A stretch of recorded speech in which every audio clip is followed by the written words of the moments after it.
right. Welcome to Chris Anderson Comics. I'm Chris Anderson. And I'm David Acampo. Very special guest today. David is in town because we are packing fulfilling the Kickstarter for our book, Spectral. David and I worked together previously on a lot of stuff, actually. Yeah. We worked together a lot. Our first book was Lost Angels. I'm sure we'll do a video on this at some point. Oh, yeah. But if you haven't checked it out, you can always get it at the store. But while we were working on Lost Angels, we wanted to kind of switch things up and do something a little bit differently. So we started doing these short little, like 12-page... Yeah. I mean, it originally came out of going to conventions and really seeing, as we tabled, how much people responded to Chris's original artwork. That was key. And at the same time, I was wrapping up this workshop I was doing with DC Comics, and I wanted to just write something quick and easy and intuitively, and I had this little horror tale, and so I pitched Chris a story, and kind of the underneath it all, like my what I always said to you was that I want this to be structured in a way where every page is a sellable page of art, you know? Yeah. And so that's how it started. It started with Devilskin. Right, it started with Devilskin, and also because I was coloring Lost Angels as well, it was a full color book. Yeah. I was getting tired of drawing wings, first of all, and I was tired of coloring this thing because I was just kind of figuring out how to do all of that stuff. This was about like 6 or 7 years ago at this point. And so you said, well, why don't we just kind of do black and white with a spot color? Right. And so since it was Devilskin, it was a devil, we spot colored it in red. Absolutely. Right? Yeah. And then after we did Devilskin, we said, well, that was fun. People seemed to like it. Let's do another one. And so the next one we did was... Witch Heart. Witch Heart, which was spot colored in green. Mm-hmm. And so we said, well, let's just keep going. Yeah, right? Exactly.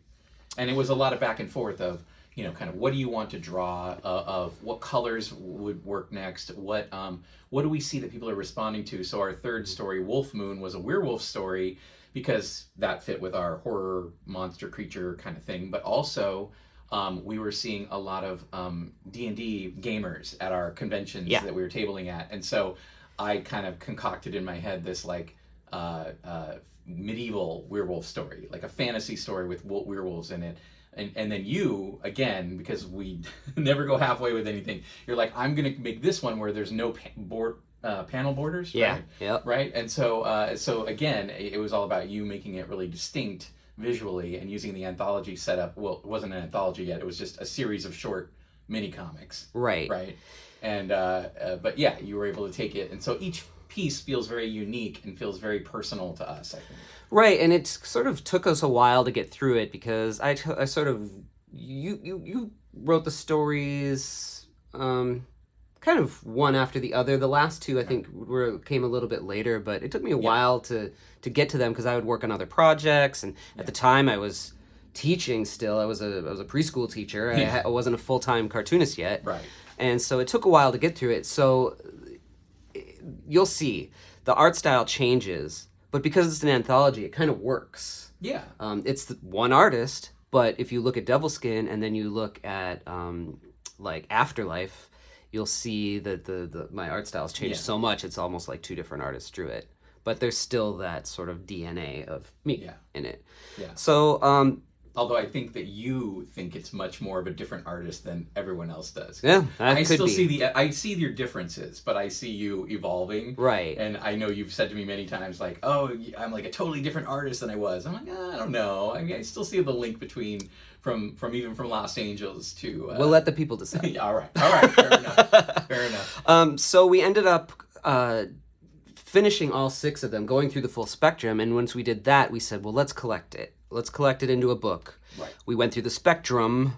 Let's call it Spectral to have the kind of color and ghostly sort of title tied together. Yeah, it took us a while to figure that out. But again, this was a very organic process, right? This is so if anybody wants to know about collaboration between the writer and artist, we're very like we talk back and forth about it. And I think early on it was like, oh, I want to do this one short story, right? And we're like, oh, that's great. Let's do another one. What could it be? And it's about me finding something that means something to me, which is usually like, in case of Spectral, a showcase of fear. It's about me finding some fear or something that's meaningful to me, but then like how to frame it through a monster. For you, it's like storytelling and all the stuff that you can do with it.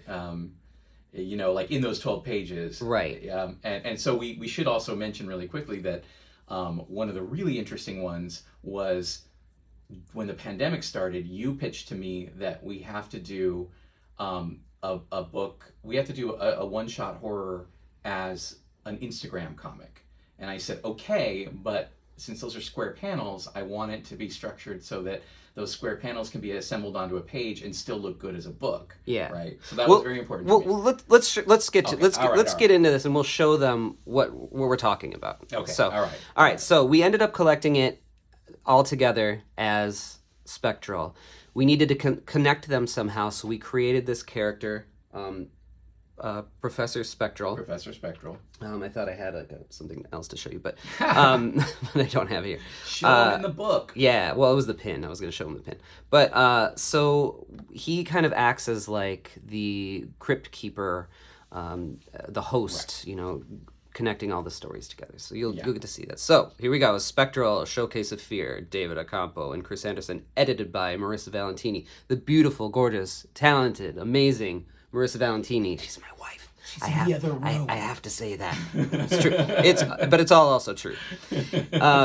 Hand puppets realized by Andrew Jensen. So during when we did the Kickstarter This for is a big part of the story. Yeah. So before we got going with the Kickstarter, my friend, who I've known for like 25, 30 years at this point, Andrew Jensen, he makes puppets. His company's called Son of Jen Puppets, and he made some puppets based off of the characters from the first couple stories. The first 4 stories were all mini comics at this point. They were not an anthology, and he saw your artwork and just loved it and wanted to make puppets from it. And we're like, that's awesome, that's cool. And then it tied in with our plans because as we started thinking, well, we want to put this together into an anthology anyway. Yeah.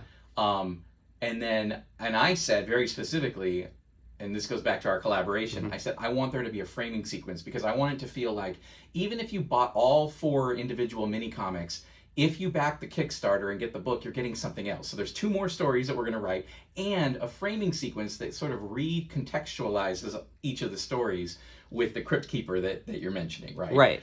And so when I heard about Andrew, it was my thought was, puppets. Well, let's work the puppets into the book, and we did. Yep. So that's our host is actually a traveling puppet show puppet master. Yeah, and actually, if you decide that you want to pick up this book and you just love the puppet aspect of it, Andy does make custom puppets, all sorts of. I would check him out. I think it's sonofjenpuppets.com, or he's on Instagram at sonofjenpuppets. Yeah. And then moving forward, we get our first glimpse of Professor Spectral, and we have our dedications. You decided we should do the dedications a little bit differently this time. Yeah, I always like to do a dedication page, but in this one I had kind of used my son and my parents and Jeanette, all these things, and so I'm like, no, this to me I want to represent the my influences, and so to me immediately when I thought of these stories, I went to Stephen King and John Carpenter. Right, and I did F.W. Murnau because Nosferatu is such a huge influence on my style. William Stout for creating Tarman because he's probably the greatest monster in a movie ever, and to Jim Henson, not only because of the puppet ties, but because Jim Henson is just like a godlike being and he's on the Mount Rushmore of creative people that I just love.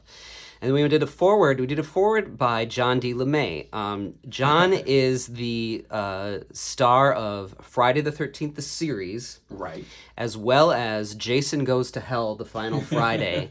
He delivers the blow that sends Jason to hell, of course for good. There was never another Jason Friday the 13th movie after that, right? No. Yeah, no, never. And John also happens to be perfect for writing this because he happens to be my cousin. When I first moved to Los Angeles, family discount. Yeah, right, exactly. When I first moved to Los Angeles in 1997. I had nowhere to live. I I didn't have a job. I didn't have a place to live. I just moved here. It wasn't like I was running away or anything. I was just 19 and was bad at That's making when plans. you do that. I was That's bad when at you do making that. yeah, but you know, a normal person would at least have a job and a house Not and an apartment necessarily. lined up. I mean, Well, if you're gonna move somewhere and have no idea what you're doing, 19 is when that happens. I feel like makes sense. So so I moved in with John. John reintroduced me to the music of Tom Waits, which is also another huge influence on my art. And was he did a really bang up job of kind of talking about his link to horror and this book a bit. And then we get an intro page of the puppet wagon coming into town. Yes. So it leads from a intro with with Professor Spectral and all of the different puppets in all the different colors, right into Devil Skin. So this was the first one that we did. Right. So and when we should say that framing sequence was written last, basically. Yeah. So this and we're going now into what we wrote, or what we created first. Right. So this was the first story that we did. I did it in ink wash and ink wash. So I did an ink wash on it, and I don't think that I do an ink wash in I think the next story too. But my style, like I said, will change throughout this whole thing. You're always trying something. I was just different. trying to do something different. I could see a huge difference in my art style between this one and I now. can see the difference. I just can see the connection. I've the gotten connective so tissue. much better. Yeah, right. I can see the connective tissue too, definitely. Yeah. That's and then you'll see once we actually see the devil, that's when the spot color of the red comes in. This is what grabs people. This alone in black and white is the first page that I think is incredible, that people see at the table when they walk up and they see the lush detail you put into it, the atmosphere created. And did you sell that page already? You must have. I feel like you must have. I don't think I've sold this page. I think I still have this one. And if it's not the original art, then when people were flipping through the original mini comic, that red that you see there is so striking on the black and white. I think it's one of my favorite. This sequence is one of my favorite things we've done in comics still. Yeah, it's funny because like I said, my style has changed so much. I would never now do the panel layouts like this. You wouldn't. And I see, you always see the things that you would Yeah. do differently, but especially as it ages, you see the things that you would do I differently. think it's the figure of the dead body here. Because, I write that script and I say, oh, there's a dead body wearing a devil costume. That's still I don't know definitely what it's me. going to look like. You do that, and I gasp when I see it, right? I contorted them. I put maggots on the body. You know, like Yeah, absolutely. I love the little fly over here that's zipping, buzzing around, Yep.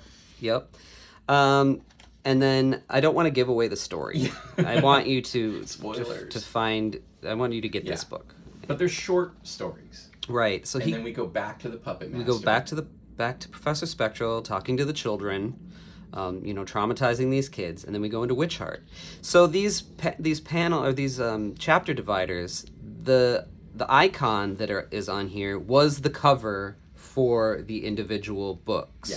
I have them. They're in the closet. I should have grabbed them before we sat down to show you, but Maybe you can insert these in later in the edit. Yeah. And if you didn't get the originals, we still have just a couple left. Yeah, I've got some too. But those are going to be worth a lot of money, I think. Because we printed them in small batches. Very small batches. We printed them for shows, to sell at shows, and so, they were just us printing them ourselves finding a local printer and printing and taking them to shows. Often at 50 books at a time. Mm-hmm. So they're super limited. So going into here, so I started to experiment a little bit more with this one. And so what I did with this one is I still did the ink wash on some things. I don't know if there's glare on that, but I still did the ink wash on some things, but then I started to add digital screen tones. Yeah. Also. So there were no screen tones in the first one? No, there were no screen tones I didn't realize that. in Devil Skin. This has been a long process, like we've been telling people, so it's so interesting to me to kind of see your evolution as you do it, but I sometimes lose track of it. Yeah.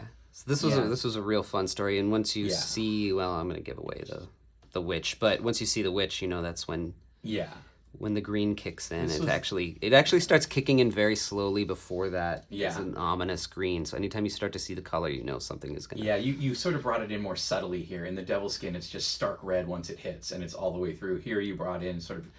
Yeah, I'll actually go back and show. shades of- Yeah, yeah. like you just see Very it in her subtle, right. eyes, and it's in the smoke of the house. And from a writing standpoint, these are interesting because, Devil Skin was one where I just had this image in my head of a kid putting on this devil costume and it wouldn't come off. Then we would decide to do another one, I've got to really search myself because I'm like, okay, now I have a theme, I want to do horror. And so what do I have to say and what creature do I use? And I can't remember my exact process, but it may have been I may have even pitched you a couple things. I don't remember, but I feel like I kept thinking I had an image of like I know that this is an influence here. Obviously, would be something like the Blair Witch Project or something like that. But I knew it was like, what is it about witches that we've seen before? What is it about? What do I feel about the witch? What's the story there? And also, what's the title? Devil's Skin also set a precedent for me. And then Witch Heart kind of actually helped me, I think, figure out what the story was. Yeah. That it would be about, the jealousy hidden in your heart kind of thing. So I work like that. I know a lot of writers find that strange, but I often work from themes like that. Like give myself restrictions to pump up the creativity. And so slowly things clicked into place. And Yeah. that's how that one came about. No, everybody has their process. Wait until I do the video on how not to create a comic. It's like everybody's got their way of doing Yeah, stuff. yeah. Okay, yeah, and then so I if I recall correctly, we were trying to figure out what to do for green. We settled on witch, but I think you pitched like, are we going to do like a Frankenstein kind of thing? Are we going to do a maybe. creature from the Black Lagoon Yeah. sort of creature? But we settled on witch. But there's no reason we can't do. Well, there's a number 1 on here, which means that we have to do a number 2, right? Yeah, it's not like we can't repeat colors or go into other colors. Absolutely. There's only 6 colors, Dave. So moving on, we then it was a little bit while later we moved to the next one we did Wolf Moon. Wolf Moon is the one where I decided to not really do many panel borders at all. Yeah. I also started to get more hatchy on this. Yeah, you did. I didn't do washes. I did screen tones, and then I think we did like just a short run of this, and there was sort of a moire effect. Yeah, I remember that. In the first print, and so I said, "Oh no, I'm just gonna make it gray." There's still a few tones in a couple spots, but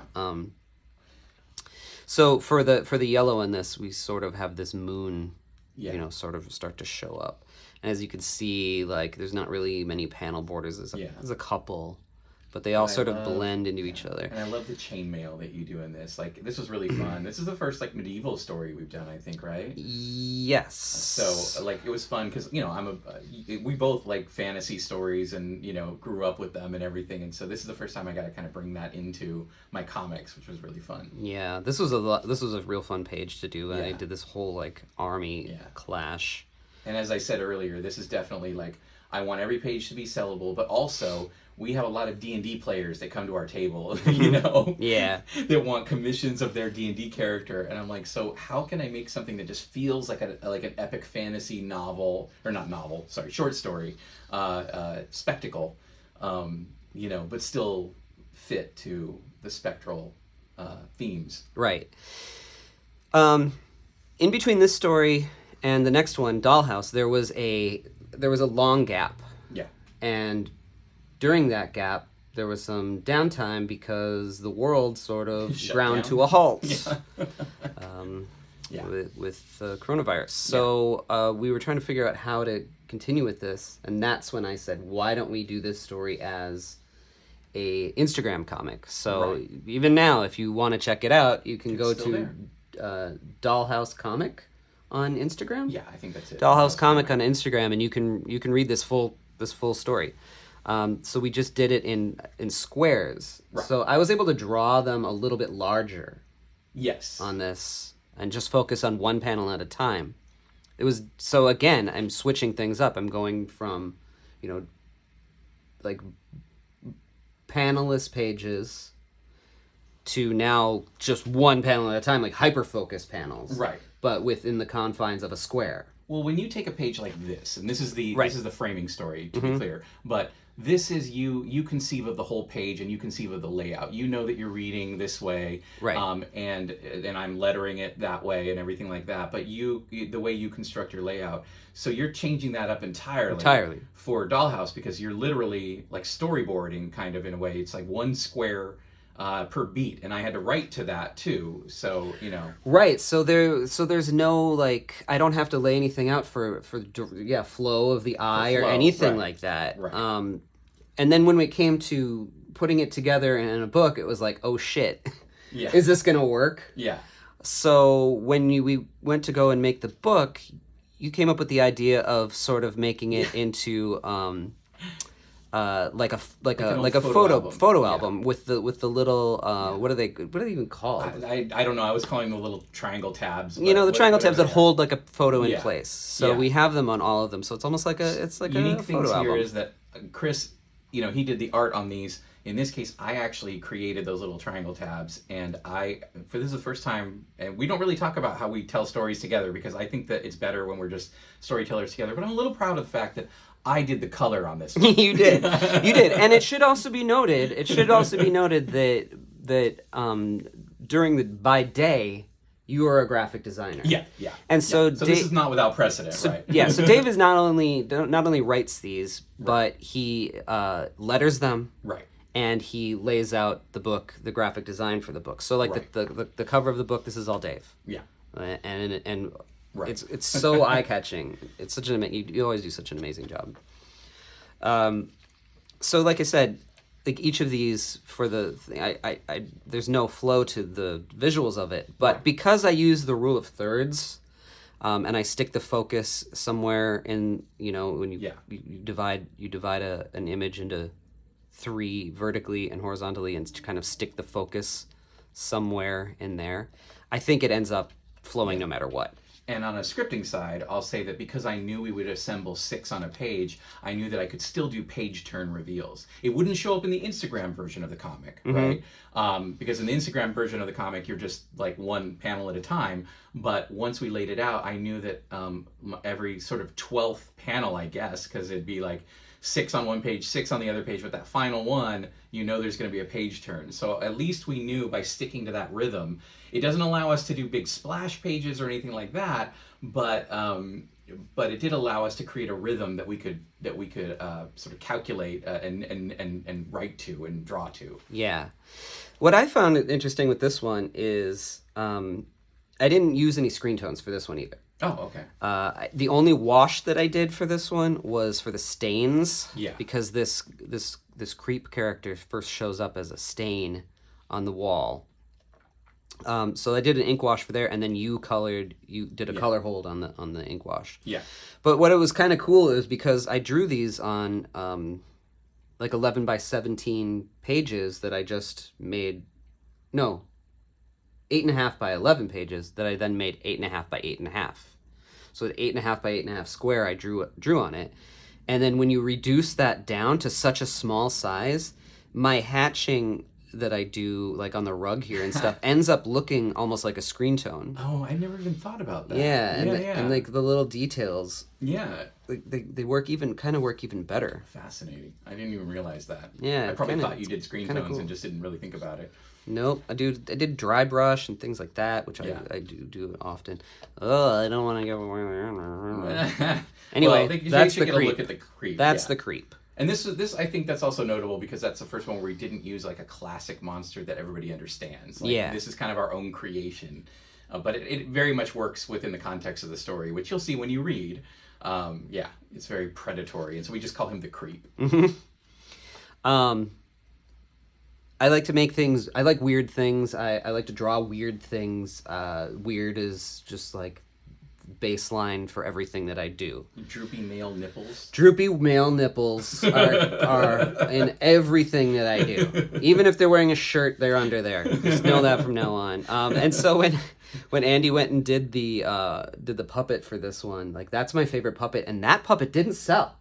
Oh, it didn't? That's the one that didn't sell. Oh, the wow. Muppet puppet that didn't sell, but it has like Does Andy have it like in a male storefront? nipples. Could anybody watching this go and get that puppet still? You can get that puppet still. Oh yes. Someone needs that puppet. So Andy was gonna gift it to me, and I was gonna take it to conventions with us and stuff. But then I was like, but Andy, like you were such a big part of this book. Yeah. I'm gonna give you books to sell when you go to conventions and sell your puppets. Okay. Keep that puppet and then put the books next to it so Yeah. you benefit Yeah. from it. Like we'll be fine. And thank you so much, but you've given us enough just by inspiring it. So Andy's gonna hang on to the puppet, but he's for sale.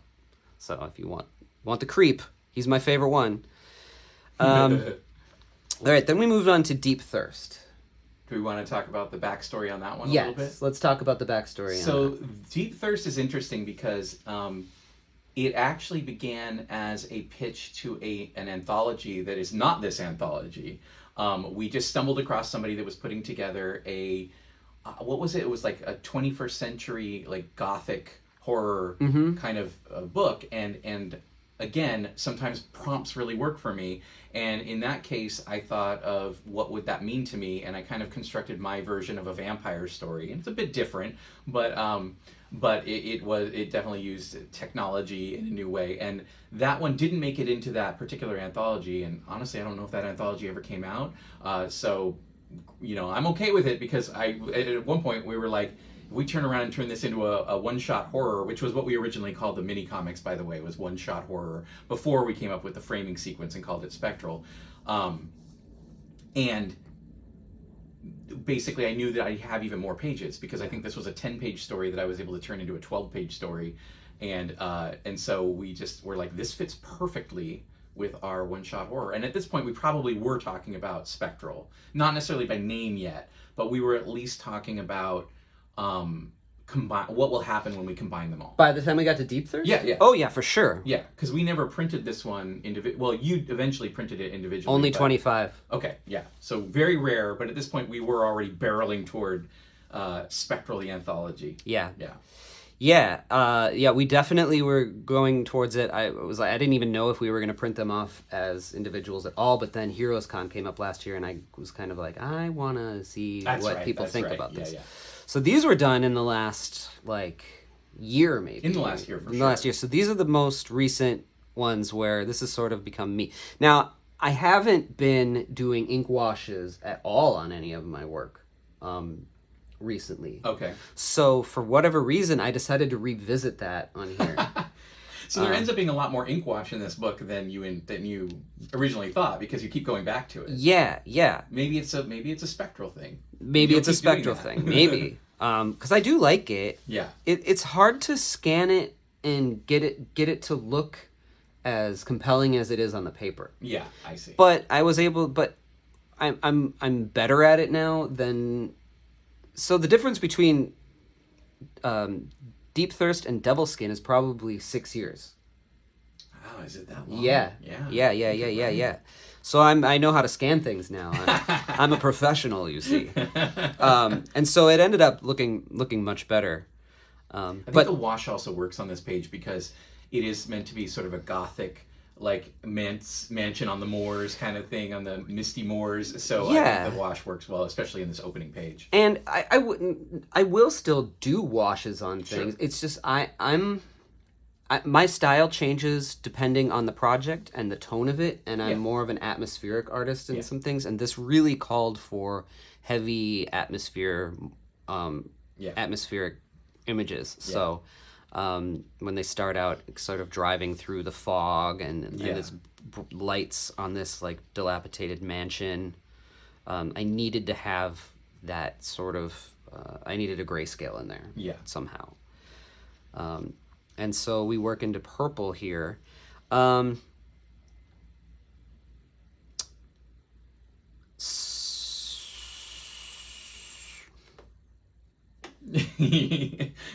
at a loss? Yeah. It's a vampire story. Kind of, in a way. But it's not a vampire story. Yeah. You're gonna want to read this. Yeah, you're gonna want to read it. I don't want to spoil it. I think what you want me to do is you want me to say the original title for this, and I don't want to give it away. Yeah. No, you know. Okay, so read the story. Yeah. And then if you're at a convention, ask us the original title. Although I'll give you a little tidbit. if we want to give this away. And I Yeah, don't know go if you for want it. to or No, not. go for it. But we're always very conscientious about our stories and who they're for and everything like that. And Chris was the one in this case when I originally pitched this. It definitely was like the gothic thing, and so it was like the young woman coming to the mansion. And Chris, you basically said, what if it was a guy? Like, does that? And I'm like, it doesn't change anything in the story, really. But we can maybe play with that, and it adds some dimension to it. And so this is actually the one in this particular volume, the one queer story that we have. Which I love for that reason, that like you kind of pointed out to me of like we're doing a lot of like straight well, actually there's not a lot of romance in all of these, but this is a little more romantic than some of the others. We have maybe 2 stories with couples in them, and this is one of them. And so I think it was important to just make sure we don't default to straight couples all the time. Yeah. I think that was important. So I'm actually very fond of this because it kind of forced us to push out a little bit and try something different. Exactly. Really love this story, but you do need to read it. I can't give anything away because it's very unique. And then we move into Afterlife. Yeah. So Afterlife, this was an interesting one. So I actually drew Afterlife before I drew Deep Thirst. Yes. I drew Afterlife, at least the first 5 pages I drew 3 times. Yes. Yes. I think I have text messages with all 3 different versions if I go back through my history far enough. It's my favorite of my of all my illustrations in these things. Because it's 53 tracks. Because it, like, okay, so my friend and I, we lived in a house here in Los Angeles. He bought the house. He was on a TV show. He had enough money to buy a house in Los Angeles. We were in our 20s. Mm-hmm. And he was very handy. Was not. And we were just going to remodel the place ourselves. And we fucked up everything that we did the first time we tried it. So our motto became his name, contracting. We do it right because we do it twice. And I did this 3 times. So when I started out, I was very much reading a lot of Alex Toth, and trying to I wanted to capture the simplicity of the line and really nail my layouts and just make everything perfect. And then after trying it, I was like, but that's not me. Yeah. And I am. You were fighting with yourself because you were trying very hard to you always want to push yourself. Always. And I'm guessing here, but you tell me, because I think I have a little bit of this too, is that if you go back to the same style, it almost feels like you're settling, like you're being lazy in some way. Like, oh, I can't keep doing that same thing. I want to push myself. I want to try harder. Because I think you wanted it to be the next evolution, and you kept trying new things. Like, I'm going to bring this new element in. Yeah, I am. I'm always pushing it. I'm always trying new things. I think the problem that happened here... Well, I think the thing that happened here is I tried to go so far, take up such a hard left turn and emulate a master that, you are who you are no matter what. It doesn't mean that you can't improve and get better. Yeah. But, don't try to be someone else. Yeah. And I was trying to be someone else. Okay. And it didn't work. Yeah. Not to say that there isn't the bones of that in here, and that I don't take a lot of my storytelling chops from Toth. I do. It was less than storytelling chops than it was that dead line that I was trying to do. Okay. And I am definitely not a deadline artist. Okay. All right. I'm a brush and quill guy with line weight and detail, and I don't keep things simple to a fault sometimes. It just doesn't work. So it didn't work then. And then I tried to do it again, and I think I was still struggling a little bit with that. I find as an artist that sometimes I'll get it in my head oh, I just really love so-and-so's work, and I think I want to work a little bit of them into what I do, and then I fail, and then I think that I'm not good, and I start to get down on myself. Oh, yeah. And then I catch myself doing it, and I say, Chris, just draw like you draw. Yeah. Don't worry about that. Just draw the way that you draw. And it's always so much better. Yep. So the third time that I did this book, it turned out so much better. And I think it's one of the best things I've ever Some done. great cartooning. Just the facial expressions, taking this overweight character and letting you run with it, I think is great. Yeah, and I did use screen tones in this, but they're not they are digital, but they are scans of screen tones that I actually have now. I've moved away from any kind of digital scans. They just don't look great. So these are scans of actual screen tones that I own, and that's how I do all of my shading. From a writing standpoint, I'll say that this is actually also one of the more personal stories for me. Just in the sense that it is really, I knew what the fear was in here. And some of these stories, like Devilskin, when I started writing that, I was very intuitive. I can look at it now and see maybe some fear in there that I understand. In this one, it definitely is a midlife crisis, a fear of death, a fear of aging, and that it seemed perfect for a ghost story because it was sort of like, once you're dead and all the fear is gone. So in a way, this is the story about what happens after fear, you know? Yeah. And I actually started writing this as a prose short story. Mm-hmm. I think it was called The Ghosts Among Us or something like that. And I started writing it. And then at a certain point when we realized we needed 6 stories for the anthology, because I was trying to like kind of make the page count to make sure this would be a satisfying graphic novel, I basically I had stalled on that story. And I was like, Chris could draw this. This could be a thing. And so it's noticeable here because I think I wrote this before Deep Thirst. Mm-hmm. And there is something, well, a few of the stories have this, but in this one, as you can see, there are third-person captions that are telling you the story. Mm-hmm. That may be a remaining vestige of the prose story. It's not the same prose. It's not like I cut and pasted it in, but just that's the tone, that's the voice I had in my head. No, it works really well. I'm happy with it, and I think that, but basically, I think that over the course of these, I changed my styles a little bit, and I am a fan of somebody who kind of, in my early 20s, Vertigo was like a big tentpole comic thing, and so this to me also feels like a very Vertigo short story because of the narration and all that. Yeah, and we should also talk about how we also experimented with these, like how we would actually work together on them how the scripts would be delivered, because sometimes you would have a full panel breakdown, like a full DC panel breakdown of this is what's happening in each one, and then sometimes you would just give me a line and we would do it Marvel style. Yeah. This one was sort of in between, right? Wasn't it kind of like, this is what happens on this page, and maybe I would even give you the captions, because I think this was so voice-driven that I had the captions running down the page, or I knew what the captions would be on that page. Yeah, and then I decided how fact, to break it exactly. down, yeah. I may have suggested images, and you always tweak what they are. Like, I may have said, there's a cat, I don't remember what I said.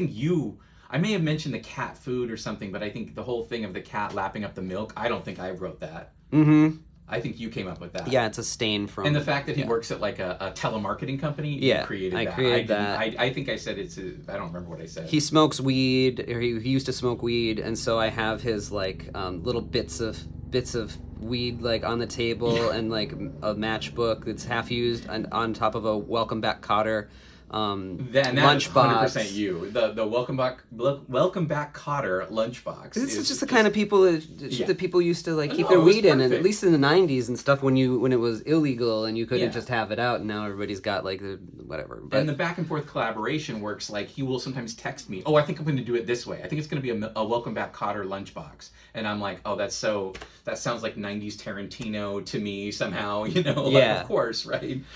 Shout out to Hot Comics, the store that I bought comics from in Minnesota as a teenager. Oh, is that what that's from? Yeah. But is Burnside Mall a reference to the fact that I live in Portland, Oregon? Yes. Okay. and I think even when he's waiting for... Oh, yeah, so when he's waiting for the bus, there's a little... That's sort of view. Yeah, did you ever notice that? I think I did. I forgot about it. What does it say? Is that because I was writing a novel at the time? I think you're a radio personality. Oh, I'm a radio personality. Okay. So there's somewhere in one of our stories where I had written a novel and you put the novel on a shelf somewhere. Yeah. Yeah. Right? Yeah, that's in it's a pitch that we did. Oh, okay. Yes, I know what it is. So this is the only story that has actually 2 shades of the color. So yes. He's light blue. Yes. But there's more. Right. So I will kind of go through this one. I experimented with reflection and things like that. I think And I experimented with thought bubbles, by the way. That's the Yeah. first one that uses thought bubbles. Yeah, this is classic comics. Yeah. And I think I was pretty successful with this. I'm pretty happy, so I'll keep that in my toolbox for future things. And then we run into this other ghost. Right. And now he's dark blue. Yes. And I think that was something I pitched to you early on. I said this would be cool with 2 shades of blue. Yes. Yep. And for coloring this, I think I had like a True Grit art supply coloring thing that kind of made it look like like a comics color. Oh yeah, it's got like a texture. It's got a texture to it, absolutely. so I added that too. That was a cool thing. And I for the ghost, when he speaks or thinks, it's a light blue line, which was also matching the color there. Yep. And then we get into the final story with Professor Spectral, the outro. The end of the framing sequence. And I will leave that for all of you too. And you end it with a quote. Yes. And that was something I think I stumbled across. I don't remember exactly. I might have been looking for things for the beginning of the book or something like that. And I stumbled across this Eleanor Roosevelt quote. And I thought that the idea of we are but puppets, creatures of our fate. And I think I maybe even pitched to you that Creatures of Our Fate could be the subtitle of the book at one point. But I like Showcase of Fear, where we ended up with it. It feels more EC. It feels more something that like it's a little pulpier. Yeah, or that like a wagon puppet master would call it. Exactly. Yeah.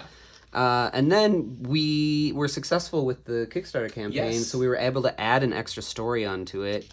You did a prose story called Offerings. Yeah, this was a story I had actually written before the Kickstarter, and thought that this might be a good inclusion, but I knew that knew that you would have to illustrate it.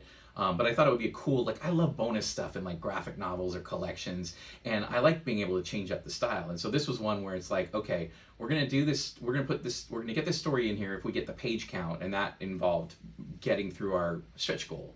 So we hit our first stretch goal, which means we had the expanded page count, and now I knew I could put the story in, and then I knew you would have to draw it, but I knew our time was limited, and so oops, sorry. So what we came up with was this cool idea where basically Professor Spectral introduces the bonus tale. This is very specific for our Kickstarter. Oh, a bonus tale in the book. Yeah. And then you created, and tell them about how you did these illustrations for this, because this is your idea of the shadow puppet. Yeah, so we had talked at one point about doing a story that's just black and white, since we had worked our way all the way through the colors. Yeah. And then I was seeing some weird shadow puppets stuff on Instagram or something like that, and I said, "Oh, let's tell it in a shadow puppet story." So it's, so that's kind of how we did it. It's this folkloric shadow puppet story with just the black and white. Yeah. So I'm not going to give away the... I think you might have to at least flip to it. All right. Because then we wrote an afterword, which I like to do. I like it when the author talks about the stories, and so I wanted to, address our Kickstarter backers, and I wanted to talk about, and so the afterword became Creatures of Our Fate. That's where I used that title, the Eleanor Roosevelt one. There you go. I figured that worked well, and I think that I loved being able to do that. I think that when you make a Kickstarter book, you want us to be able to put everything that we want in the book. We want it to be exactly our piece of art, our precious object, and so having an afterward where you can talk a little bit about what you've just come through is really great for me. It's really what I wanted to do, and so I was happy to do it for this. Yeah, it's really cool. We get into a gallery, a pinup gallery from other artists and creators. This first one was given to us by my friend Craig C.K. He is a tattoo artist in Canada, and comic creator. We met through, during pandemic, the cartoonist kayfabe community all came together and did this, how Ed Piskor did X-Men Grand Design, and Jim Rugg did Hulk Grand Design, and Tom Scioli did Fantastic Four Grand Design. Well, during an episode, they were kind of talking about what if there was an Image Grand Design, how they connect all the Image founders' stories together. Well, the community of fans kind of all came together and created this Image Grand Design story, and so I met so many new friends and people through that, and Craig is just like an outstanding guy. He's such a cool guy, friend of mine, and he did this drawing of Professor Spectral. We didn't even ask him to do it. He just did it to help us, like. Is that how that started? Yeah, I don't think I knew that. to help. Just I he knew was you like, reached I out want to to do some one, people. and I want to, and help you promote this. And he did this awesome That's drawing, amazing. and so I was like, well, now we need to do a gallery, gallery. because I'm not gonna let this just be an Instagram post. And I love a gallery, and I love the fact that with our stretch goal and our expanded page count, we gave them an extra story, and we gave them a gallery, which allowed us to get other artists in here. Yeah. And then I reached out to James Coates, who is the artist on Dino Beasts with his brother.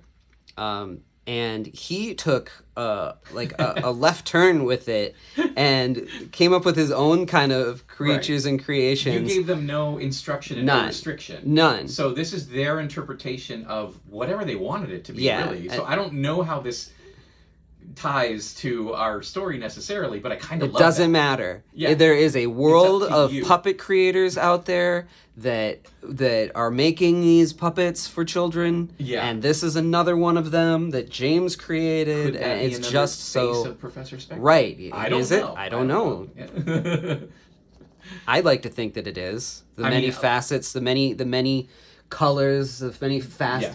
of the prism that is Look, Professor Spectral. nothing is wasted with us, and we love a challenge. And the fact, like, look, because Andy made those puppets, that the puppets became a part of the framing story. Because James did this drawing of this demon that I don't know about at all.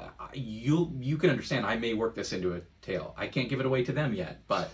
You know, like Yeah. ideas are percolating. That's how we work. This book's just like I always like to say. This book told us what it wanted to be does. It because really does. we didn't set out to make this book. Creatures of our fate.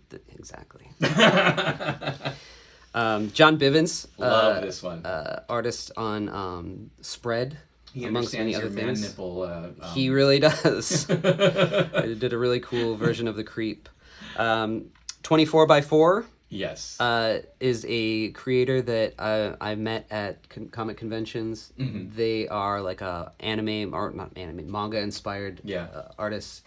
Really up and coming, and I think is gonna like blow the socks off of everybody. And I was so psyched that they This did really a take strikes on. me as very Sandman-esque.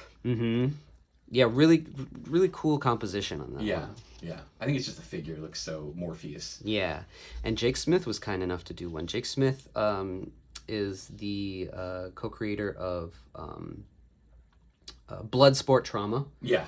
which they kick out individual issues of. I think they're on like 6 now. Yeah. One of the coolest comics out there, and his colors are just so like vibrant. Yeah. Like, This really pops on this page. yeah. And I just again, love his work. very free reign because this is not really the devil of our devil skin. There's a Frankenstein's monster in there, which we didn't really touch on in this volume. And it doesn't necessarily. It doesn't matter. It does not matter. What And does Spectral mean to you? Maybe it's Yeah. about the colors for him. Right. I don't know. and we had Andy write up some stuff about his puppets and how everything kind of came together with Yeah. us, and then shows the Muppet style puppets that he created for the book. These are the actual puppets in the Kickstarter campaign. And then I created like this little like old school ad for him. Yeah. So Son of Jen puppets. This was important to us because Andy is a collaborator on this because his puppets became the puppets that you see in the book, and so we wanted to give him a chance to speak about it in his own voice, and we gave him a page. Exactly. And then a special thanks to all the people who helped us make this book possible. Yes. Some process notes from you, process notes from me, and some of the early process stuff from This is Devilskin. special. This is the actual first. And obviously I don't expect people to read it on here, but this is the original email or document that I sent you for Devilskin. It literally was written like that. You know how we talked earlier about the different ways that we script? Yep. I wrote it almost like a plot summary with some dialogue in it, very kind of Marvel style, I guess. It didn't have page breakdowns or anything. It just told the story. Yeah. And it was important to me to do it that way because it was kind of rushing out of me. And I'm like, then this happens, and this person says this, and that person says that, and that was the whole thing. Yeah, and then you get a peek at my roughs. My roughs are so terrible and embarrassing, but No, not at I all. laid them out. I laid them out. And then look at these handsome guys. Yes. Yeah, I'm glad you went with like caricatures for the bios. It just fits better with the I whole use it book. for everything now. Yeah, yeah. Yeah. And that is That is Spectral. that is Spectral. Mm-hmm. You can get Spectral at spectralcomic.com, Correct. www.spectralcomic.com. You can order it now if you haven't already gotten a copy of it. There are copies of Lost Angels on my website, chrisandersoncomics.com. And we also just did a short story in this anthology. Warden Comics Monstrosities. Yes, Warden Comics Monstrosities. I'm not sure that they're... Oh, yeah, wardencomics.com. So I'm sure you can go there and pick up a copy of it. We did this one called Ritual of Skin, which is a creeptastic book. If you like horror and you like the kind of stuff we're talking about in Spectral, this... The mandate for this one, well, the original mandate for this one was 21st century, like, weird fiction. Pulpy weird fiction, and so we really went all out on this one, and I think it works as a nice complement to Spectral. Yeah. So if you haven't already, you can subscribe to my Patreon. It is patreon.com/ChrisAndersonComics. The store is chrisandersoncomics.com. I'm on Instagram at chrisandersoncomics. Dave, where can they find you? Well, I'm on Twitter at Dacampo, Daccampo. I'm sure you'll put that on the screen or I'll something. put all that in the notes. And Instagram, same thing, Dacampo. Yeah, that's where you can find me. All right. Well, thanks for hanging out with us for a second. Thanks for taking a look at our new book, Spectral. Hopefully you grab it, order it online, or find us at a convention near you. Until next time, I'm Chris Anderson. And I'm Dave. And we'll see you later.